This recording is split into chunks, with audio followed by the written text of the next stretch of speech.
相夫人，请您用药。哦，来，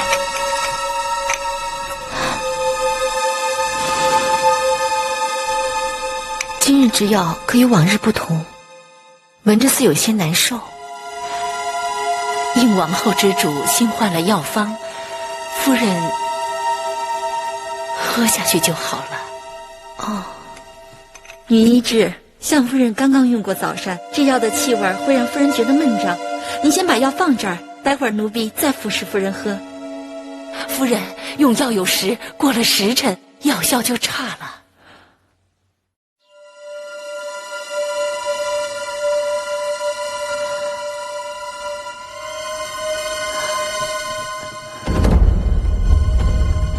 且慢！见过举姬，这是相夫人的药吗？正是。相夫人怀的乃是霸兴兴我大楚之人，不可怠慢。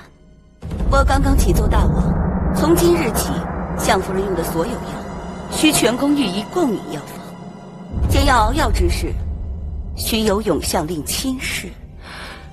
是。呀，药都洒了。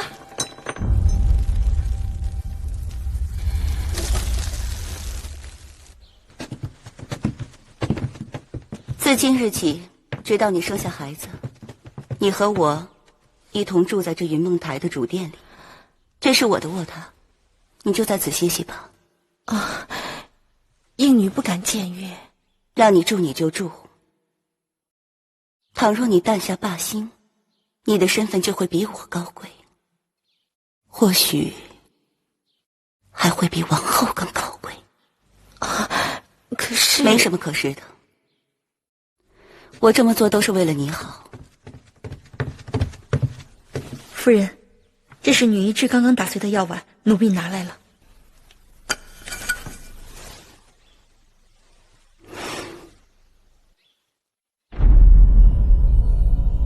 淡竹叶，碎骨子。你打碎了这碗药，却碎不掉它的味道。这要平白打碎了，倒是可惜。可惜，你是可惜他没有害了你孩儿的性命吗？什么意思？淡竹叶，性刚荡寒，平日服之清热利尿，然孕妇服之，更具打胎化胎之效。它还有另一个名字，叫做碎骨子。骨能碎之，延其下胎之烈性。这是谁要害我？你说呢？难道是女医治？我与她无怨无仇？自然不是他。那会是谁呢？应女未卑，我在宫中向来小心做人，不曾得罪过谁。哪用得着你来得罪？此人一手遮天，这后宫女子谁能生谁不能生，全凭他做主。你不奇怪，我怎能知晓得如此清楚？5年前，他让我喝下过同样的一碗药。小医试过了，没有成功。那就再试。太难。你是宫中行医高手，总会有办法。相氏身边的耳目实在太多，无法下手。你是想说这个差事你干不了了？那好，我可以换人。不过，明日就让你的金儿进宫替你复命。不，王后，我是说，只是眼下。眼下？是，只是眼下没有合适的机会。这不用急，机会你会有的。大王最近忙于军务，哪有时间看你的策论？如果大王看了你的策论，赏识你，自会派人去找你。你跑到这宫门来纠缠有什么用？不，在下不是想当官，在下真的有急事。这位校尉，麻烦你通报一声。行，我说你这策论才交上多久，就急成这样？人家交上来1年半载没回音也不急，都跟你这样，这宫门不走人了。走，不是，这位校尉，我真的有急事，麻烦你通报一下。在下苏秦，姓苏名秦，东周人。我这次……快滚！你怎么可以口吐脏字啊？我怎么口吐脏字了？我说什么了？快滚！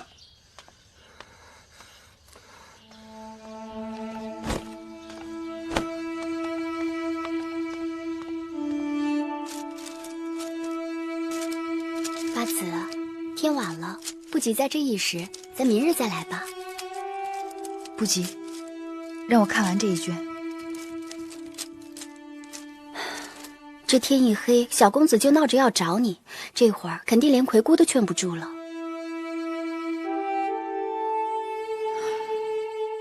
我看完这一卷吧。这一卷是墨家驳儒家的言论，格外精彩。再过一会儿，大王就要回宫了。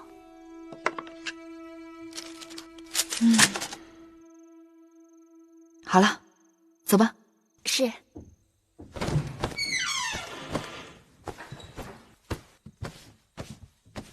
姑姑，我回来了。你可算回来了。继儿呢？继儿一直哭着找你，奶娘好不容易才给哄睡了。我也是没办法。我每日去成明殿读这些策论，其实也是为继儿读的，为了将来能够帮继儿管理一方封地，学会如何开疆扩土，建功立业。信成，若赵国真的拒绝了，倒着实给了我们一个伐赵的好借口。冉舅舅言之有理。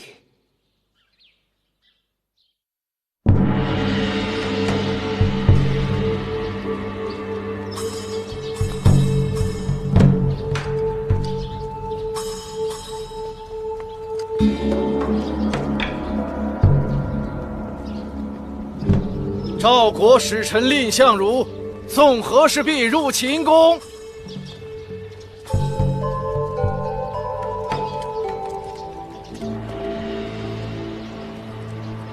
太后听说了吗？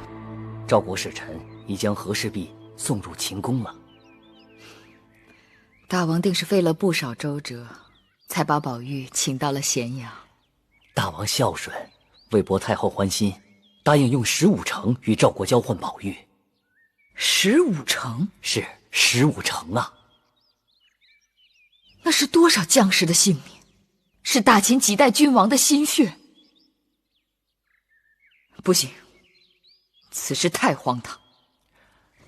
大王让人通报说，等到和氏璧送到宣示殿，就立刻呈于太后。去告诉大王，此玉过于金贵，我承受不起，不必送来了。是。太后得知大王要用15座城池换那和氏璧而发了脾气。我做此事，本意就是想让母后高兴，可这岂不是事与愿违，弄巧成拙了吗？大王不必心烦，此事好办。既然那和氏璧已经到了秦宫，还怕它生出翅膀吗？雍大人的意思是，大王治人治孝。既然赵国使臣已将和氏璧送到了我秦宫，你先拿着。用不了这么多，我拿走一些，去补贴云梦台的用度，剩下的留给你。你抚养小冉已经很不容易了，还要帮我卖绣品，这就见外了。你的针线是绝好的，每次拿到集市上，这个也抢，那个也要，不一会儿就卖光了。那这些东西仍要劳烦郑伯啊。只是有一事要牢记，千万不可说是宫中流出来的。那是当然，月公主大小也是个公主啊，宫中清苦，竟遗之于私，多亏了你这用心思补贴。不必多说了，这几个孩子命苦，待我又孝顺贴心，我恨自己只有一双手，贴补不了那么多。姑姑，这个人醒了。月儿，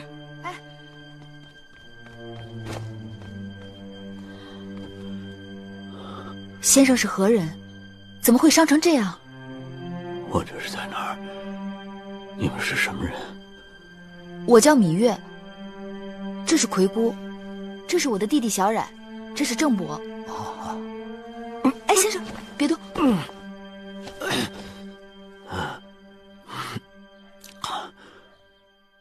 恕在下不当失礼了。不用不用，不用客气。先生，我们怎么称呼你啊？在下张仪。张仪。两位令尹朝阳门下的门客。朝阳丢了和氏璧，因我遗伤寒酸，应赖我偷盗，百般拷打。谁料到张仪本是个绝世之才，我一块破石头差点丢了性命。和氏璧。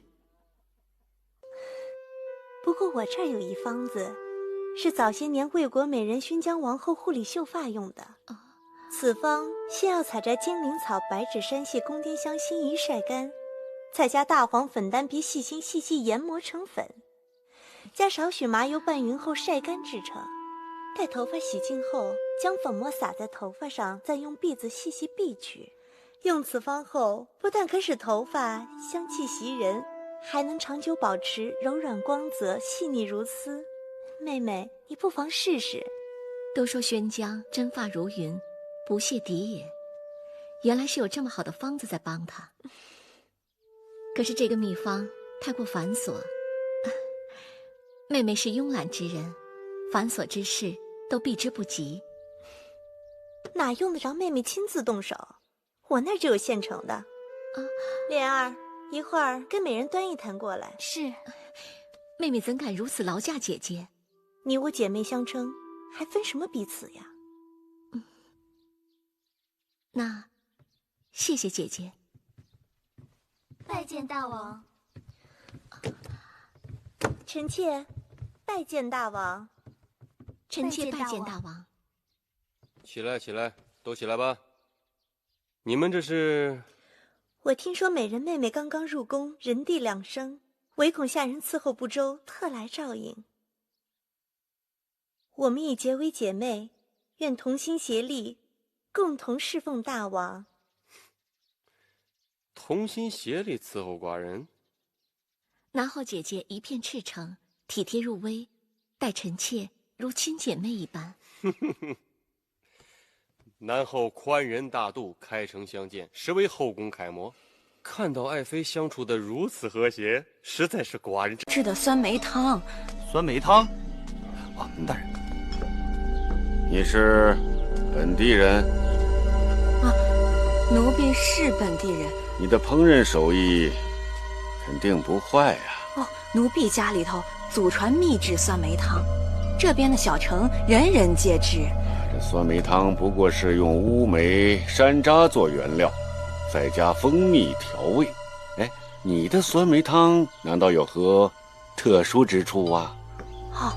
奴婢的酸梅汤里啊，再加五味子、大枣、薄荷叶这些辅料，味道的确不一般。果然是秘制。想必这等手艺的报酬价格不菲啊。官爷打趣，只是糊口罢了，哪里说得上不菲二字？你这话不真，你头上这只金簪子绝不是普通人家的物件，手工如此精致，看着像是宫里头的东西。那是奴婢婆婆给的，算不上稀罕玩意儿。官爷若无他事，奴婢暂且告退，前面还等着奴婢伺候。这盛夏之日，你这般辛苦，不如喝碗酸梅汤再走。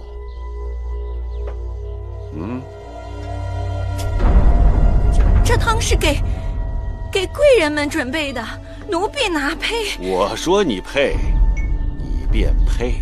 大人，国相爷让你喝，你岂敢不喝？国相爷，喝吧。你说过，这秘制的酸梅汤味道不一，找我来好。别放我！别放我！你我无冤无仇，何至于此？我奉命行事，只是魏夫人有话，一定要等你来了才能动手。现在啊，时辰正好。姐姐救我！这样水嫩的小童，只要一刀的功夫，就成全他了。别碰我弟弟！放开他！我求你了！你要什么我都答应你，不要碰我弟弟。我可什么都不要，只是魏夫人要什么，我就不清楚了。好，我懂了，我去找魏夫人。芈月是聪明人，早这么做，省了多少周折。姐姐，我好怕。小冉，别怕，姐姐一定想办法救你，别怕啊！等我，一定等我回来。姐姐一定要来救我！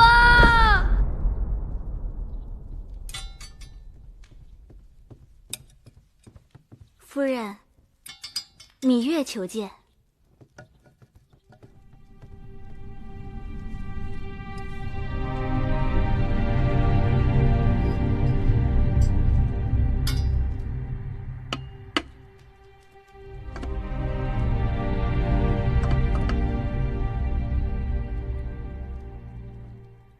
芈月来了。我在焚香，如此雅事只能心静，千万急不得，只好怠慢了。心思恶臭的人，再焚香也无济于事。有人死到临头，还敢嘴